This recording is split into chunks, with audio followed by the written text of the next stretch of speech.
Praise the lord. దేవుని శ్రేష్టమైన నామమునకు మహిమ కలుగును గాక. ఈరోజు దేవుని వాగ్దానము, ఆకాశ పక్షులను చూడుడి, అవి విత్తవు, కొయ్యవు, కొట్లలో కూర్చుకొనవు, అయినను మీ పరలోకపు తండ్రి వాటిని పోషించుచున్నాడు.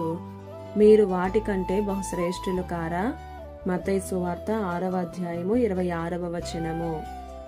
ఈ ఉదయకాల సమయంలో ఘనుడైనటువంటి దేవుడే మనందరితో మాట్లాడుతున్నాడు. ఆకాశ పక్షులను చూడుడి, విత్తవు, కొయ్యవు, అవి కూర్చుకొనవు, అయినను మీ పరలోకపు తండ్రి వాటిని పోషించుచున్నాడు అని.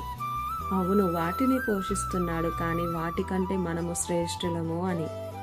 పరిశుద్ధ గ్రంథంలో కరువు వచ్చింది. ఈ సమయంలో తన పోషణ ఎలా అంటూ ఏలియా ఆలోచించాడో లేదో కానీ దేవుడు మాత్రం ముందుగానే తన పోషణ గురించి ఆలోచించాడు.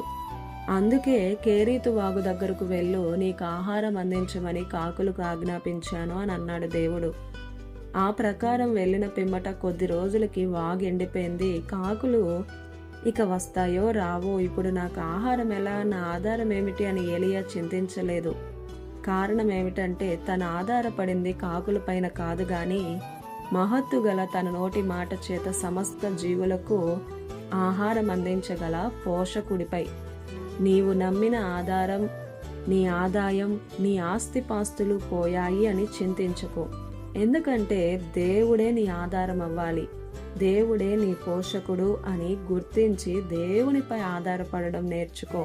ప్రియ సహోదరుడా, సహోదరి, ఏలియా దేవుని మీద ఆధారపడ్డాడు, ఉన్నతముగా జీవించగలిగాడు.